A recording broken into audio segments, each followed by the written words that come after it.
Hello friends, chapter 3માં ગયા લેક્ચરમાં આપણે જોઈ ગયા હતા કોષોનું શ્રેણી જોડાણ. આજે આપણે જોડાણ કયું જોવાનું છે તો કે કોષોનું સમાંતર જોડાણ જોવાનું છે.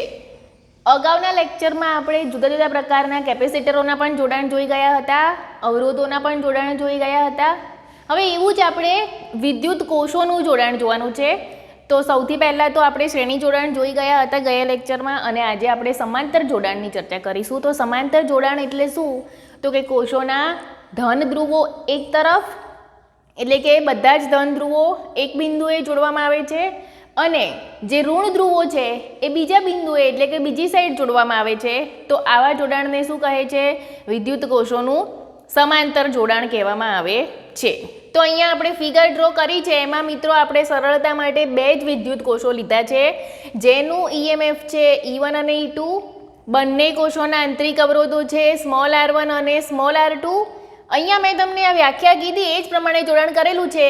તો સૌથી પહેલાં તો બંને કોષોના જે ધન ધ્રુવો છે એ B1 પાસે જોડેલા છે, બંનેના જે ઋણ ધ્રુવો છે એ B2 સાથે જોડેલા છે, અને તેનું જે સમતુલ્ય મળે છે તમને E ઇક્વિવેલન્ટ, એ કંઈક આવી ફિગર બનશે.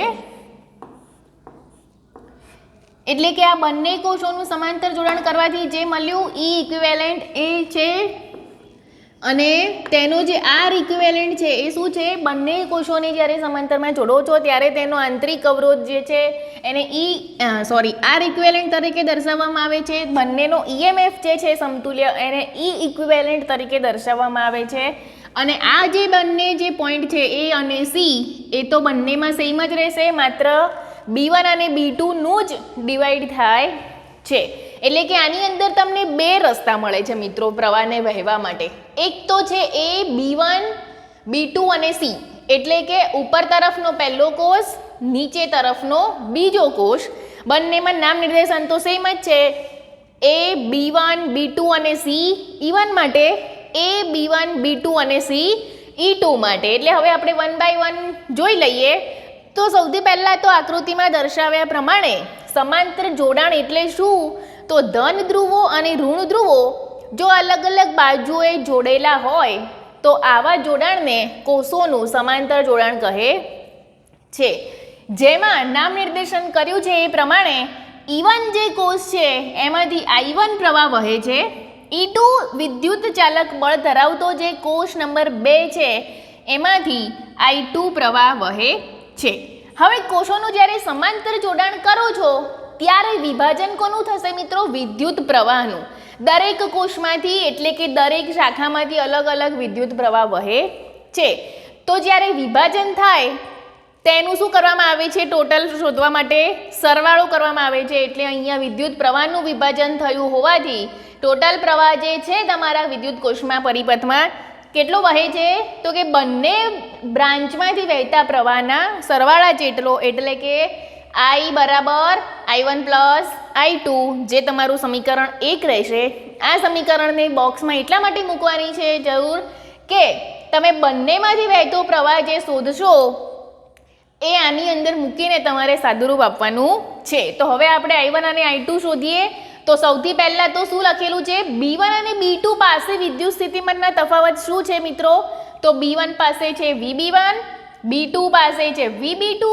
હવે આપણે ચેપ્ટર 2માં ભણી ગયા છે કે વિદ્યુત સ્થિતિમાન જે છે એનું એકલું એટલે કે નિરપેક્ષ મૂલ્ય મહત્વનું નથી, પરંતુ શું મહત્વનું છે? વિદ્યુત સ્થિતિમાનના તફાવતનું મૂલ્ય મહત્વનું છે. એટલે અહીંયા B1 અને B2 પાસે આપણે જે VB1 અને VB2 શોધી ગયા તેનો તફાવત લઈશું તો શું આવશે? VB1 minus VB2 is equal to V. અને તેને શું કીધેલું છે? તો કે આ બ્રાન્ચ માટે I1 પ્રવાહ કેટલો છે? E1 minus I1 R1.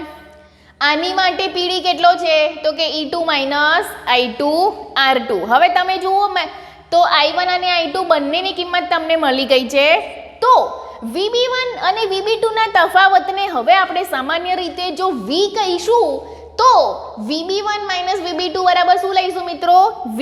તો V ના આપણને બે સમીકરણ મળશે. એક તો પહેલા કોષ માટે E1 માઇનસ I1 R1, બીજા કોષ માટે E2 માઇનસ I2 R2. હવે આપણે શોધવાનું શું છે તો કે I1 અને I2. તો આ જે સમીકરણ છે તમારું v is equal to E1 minus I1 R1 અને v બરાબર E2 માઇનસ I2 R2 બંનેમાંથી તમારે સાદું રૂપ આપીને I1 અને I2 ને સૂત્રનો કરતા બનાવવાનો છે. તો શું આવશે? પહેલો કિસ્સો વિચારીએ તો v બરાબર E1 minus I1 R1 is equal to I1 બરાબર શું કરીશું? I1 ને કરતા બનાવવો હશે તો I1 R1 ને આ સાઈડ લઈ જઈશું એટલે માઇનસનું પ્લસ થઈ જશે અને આ v જે છે એ E1 સાથે માઇનસ થઈ જશે. તો E1 માઇનસ v ભાગ્યા R1 સેમ I2 બરાબર E2 માઇનસ v ભાગ્યા R2. હવે તમારી પાસે I1 અને I2 ના સૂત્રો આવી ગયા છે મિત્રો. સમીકરણ 2 અને 3 એ તમારે શેમાં મૂકવાના છે? I બરાબર I1 પ્લસ I2 સમીકરણ 1માં. એટલે શું થશે? E1 minus v upon R1 plus E2 minus v upon R2. હવે શું કરીશું? પહેલા પદમાં અંશમાં 2 પદ છે, બીજામાં પણ અંશમાં 2 પદ છે, પરંતુ છેદમાં શું છે? સિંગલ છે. તો આને તમે સાદું રૂપ આપશો એટલે શું થશે?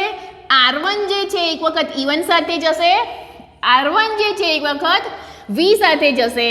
સેમ આવી જ રીતે બીજા કોષ માટે R2 છે એક વખત E2 માટે જશે અને R2 જે છે એક વખત v ના છેદમાં જશે. તો હવે આપણે એ પ્રમાણે સાદુરૂપ દઈએ તો E1 upon R1 minus v upon R1 વચ્ચે નિશાની પ્લસ છે એટલે E2 અપોન R2 અને માઇનસ v ભાગ્યા R2.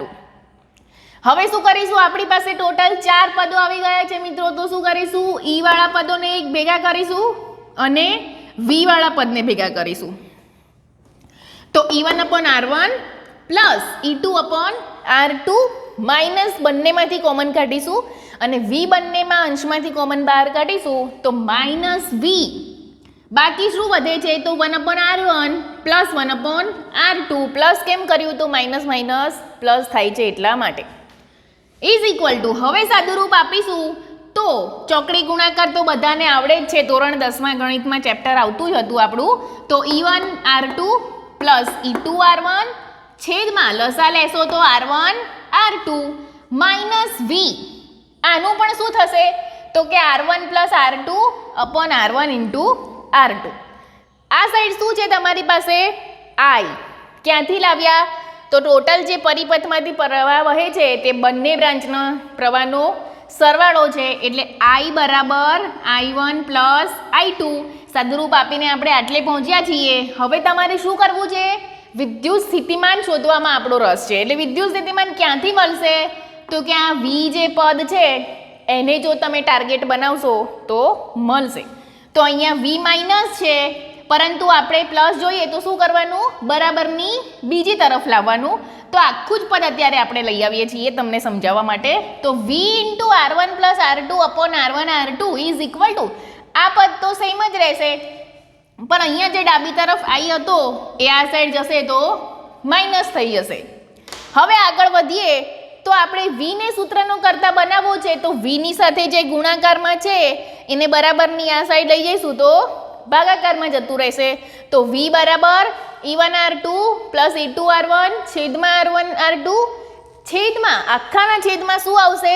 તો કે R1 plus R2 upon R1 R2 minus I જે છે એની સાથે પણ છેદમાં તમારે શું કરવું પડશે?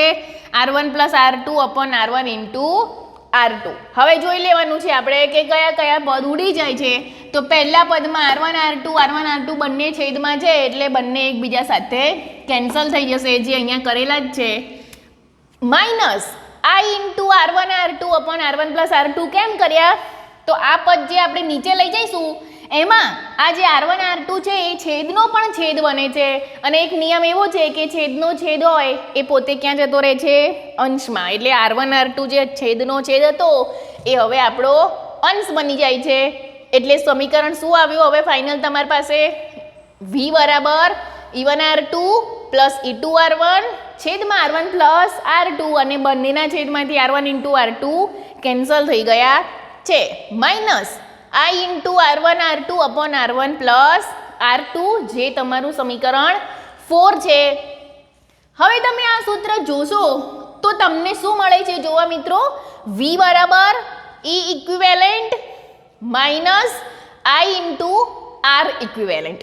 આ જે ઇક્વિવેલેન્ટ છે એ શું છે તો કે બે વિદ્યુત કોષોને જ્યારે સમાંતરમાં જોડો છો ત્યારે જે સમતુલ્ય વિદ્યુત ચાલક બળ અને સમતુલ્ય આંતરિક અવરોધ મળે છે તેનું મૂલ્ય છે.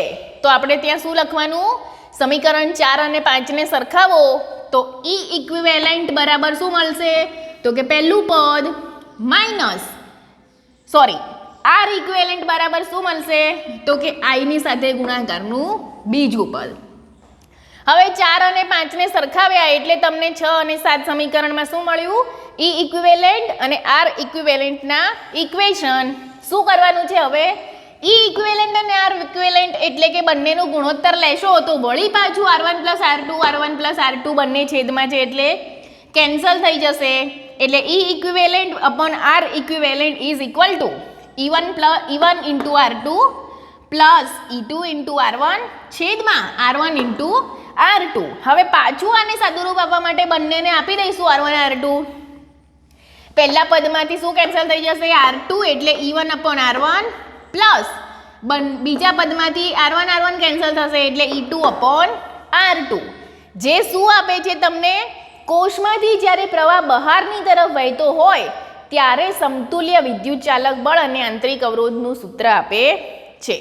હવે આપણે જોઈ લઈએ કે અત્યાર સુધીની આપણી જે ચર્ચા છે એ માત્ર બે જ વિદ્યુત કોષોને સમાંતરમાં જોડ્યા હોય ત્યારે મળતા સમીકરણ છે.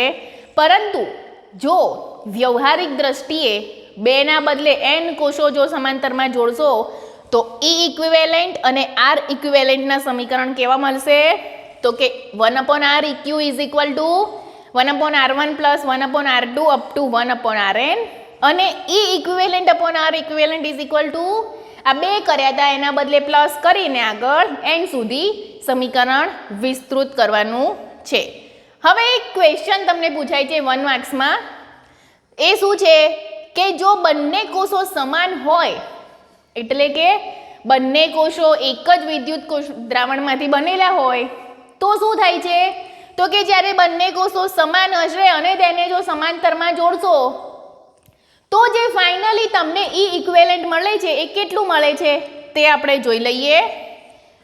તો બંને કોષો જ્યારે સમાન હશે તો શું સમાન થઈ જશે, બંનેના EMF અને બંનેના આંતરિક અવરોધ સમાન થઈ જશે. જેથી સરળતા ખાતર શું કરીશું, R1 અને R2 ને R કહી દઈશું, E1 અને E2 ને E કહી દઈશું. આ વસ્તુ શેમાં મૂકવાની છે, E ઇક્વિવેલેન્ટના સૂત્રમાં.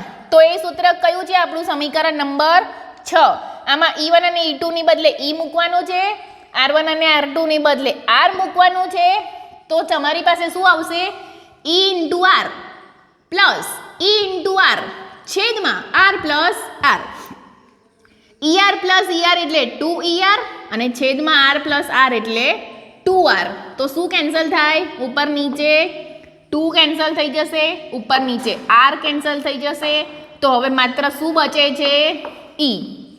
આના ઉપરથી સાબિત શું થાય છે વિદ્યાર્થી મિત્રો કે જ્યારે બંને વિદ્યુત કોષ સમાન વિદ્યુત રાસાયણિક દ્રાવણમાંથી બનાવવામાં આવે છે ત્યારે બંનેમાં તમે જે સોલ્યુશન વાપરો છો એ પણ સમાન હોય છે, જેથી બંને કોષનો આંતરિક અવરોધ પણ સમાન હોય, બંને સેમ જ મૂલ્યનું વિદ્યુત ચાલક બળ ઉત્પન્ન કરે. એટલે શું સાબિત થશે આમાંથી, જ્યારે બે સમાન વિદ્યુત કોષોને સમાંતરમાં જોડશો ત્યારે સમતુલ્ય જે EMF છે એ બંનેમાંથી કોઈ પણ એક કોષ એટલે કે બંને કોષના EMF જેટલું જ મળે છે. ડબલ પણ નથી થતું કે અડધું પણ નથી થતું, પણ બંનેના આંતરિક અવરોધ અને EMF સમાન હોવાથી પરિણામી જે સમતુલ્ય EMF મળે છે એ બેમાંથી એક કોષના EMF જેટલું હોય છે. તો અત્યાર સુધી આપણે મિત્રો કોષોના સમાંતર જોડાણ અને શ્રેણી જોડાણ ભણી ગયા. હવે હોમવર્કમાં હું તમને એક ક્વેશ્ચન આપું છું કે કોષોના મિશ્ર જોડાણ માટે સમતુલ્ય EMFનું સૂત્ર તારવો. મિશ્ર જોડાણ એટલે શ્રેણી અને સમાંતર બંને એક જ સાથે જોડ્યા હોય તેવા કોષોનું જોડાણ. હું તમને એની ફિગર મોકલી આપીશ, તમારી ફિગરમાંથી જોઈને અથવા તો ફિગરનો ઉપયોગ કરીને અને શ્રેણી અને સમાંતર જે થિયરી ભણી ગયા છે તેનો ઉપયોગ કરીને તમારે શું કરવાનું છે? મિશ્ર જોડાણ માટે સમતુલ્ય IMFનું સૂત્ર તારવવાનું છે. તો હોમવર્કના ક્વેશ્ચન હું તમને મોકલીશ અને તમારે આન્સર મને મોકલવાના છે. નેક્સ્ટ લેક્ચરમાં આપણે એક અગત્યનો ટોપિક કિર્ચોફના નિયમો સાથે મળીશું. ત્યાં સુધી થેન્ક યુ.